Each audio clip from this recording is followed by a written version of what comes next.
The subject today is one of our members has a nephew who is getting a bit fat or obese. It's very strange that somebody who is active is starting to get fat. Hi everyone. So today I have a special video that kind of spontaneously came up. I want to create videos for where I answer some questions, because we get a lot of questions in this gym and we want to have a dialogue with those people, of course, but also we think we can address some of the questions that many of you have. And sorry for the sounds in the background, some construction work going on.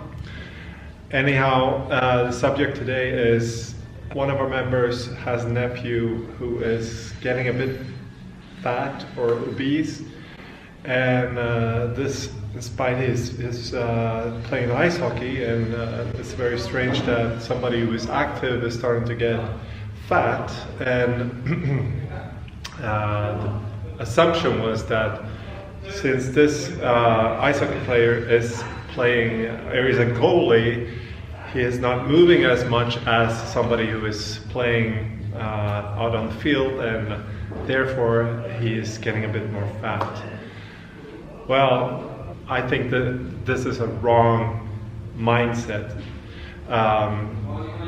The reason why this kid is getting fatter is not because he's a goalie, it's because he's eating wrong. So his nutrition is probably not on point. And then for a kid like this to start to hear that, hey, you have to move more, you have to eat less and move more and so on, it's just gonna get him feeling more and more blamed. And not only kids, but grown-ups feel blamed. And this is a bad decision to try to start to blame people for getting fat. I talk from own experience also, that I've been playing a lot of sports, and even though I was playing a lot of sports, I was gaining weight all the time. And this had nothing to do with me being lazy or so. I was playing sports all the time, 5, 6, 7 times a week, and I was outdoors, I was doing stuff all the time. But my diet was shit. Or not my diet, I ate a lot of good food, but I got a lot of sugar all the time. So I just wanted to give you some kind of roadmap how to tackle this kind of mindset, and also how you can help someone who is in this situation, because you don't want to put the kids into this corner where you start to blame them and you tell them, hey, you're lazy, you're fat, you have to move more. It's not about that. It's about you or the parents or the people around that kid or that person to start taking control and actually help this person out. So we know it's not possible to train away a bad diet. So there's no way you can eat like shit and just train away it. If you see people on Instagram or on the YouTubes or whatever eating, you know, crappy foods and still looking great and so on, you only see 1% of what they're doing in their life. You don't see the 99% where they're keeping everything on point. So don't get fooled by, you know, social media. So my first lesson to you guys is the following. The first thing you have to do is to clean out. Now, what do I mean with this? I mean, you have to, if you have access to the kitchen of this person, if it's your kid or if it's your nephew or whatever, if you have access to that kitchen, then go to that kitchen, clean out all the bad products, clean out all the sugar things, all the ketchups, all the sodas and all the beers, whatever it might be.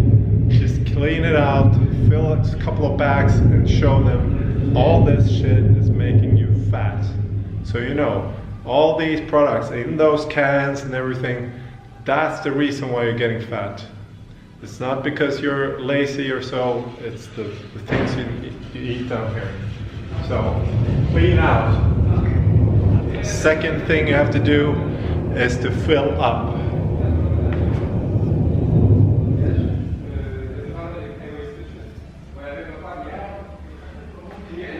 What do I mean with this? Well, I want you to go to a grocery store with this person or by yourself or with the parents and buy the good stuff.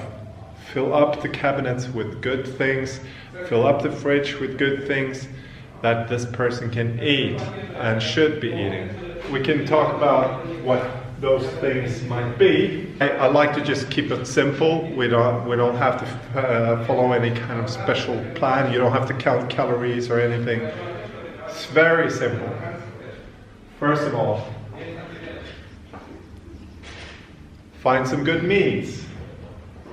It can be chicken, it can be red meats, fish, whatever. Just good meats. If it's locally produced, even better. If it's grass-fed, very good. But some good meats. Second, some good veggies. So just fill up with good vegetables. And you have to do that on a regular basis because vegetables tend to get bad after a couple of days. And you know why? Because they're fresh. Okay. Third thing I would fill up with is some snacks. That would be some nuts, seeds, and some fruits. And then I want you to ask this person, within these groups, what do you particularly like to eat? So if this person likes to eat fish, then say, eat fish all the time. Just eat it every day if you want to. You're gonna come to a point, or this person's gonna come to a point where he's not gonna be able to eat that more fish. And we've talked about this in the nutrition challenge we had as palativity. So if you eat something that is pure and clean, you tend to not want to overeat it. It's just naturally there. So what about eggs and dairy products and so on?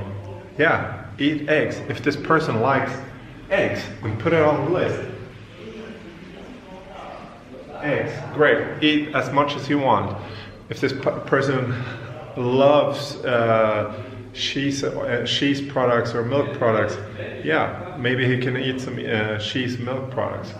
And yeah, just don't exaggerate. You don't have to eat 2 cakes of cheese every day.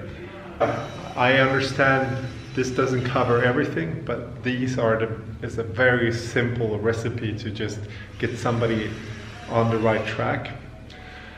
And do regular checkups, look at their cabinets 1 month later, 6 months later. How does it look like? Do you start to see sugary things popping up there again? Clean them up.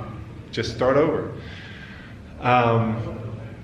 Of course, also questions, how about school, work, and so on? You can't affect everything, but if you just get this in their home, what's home,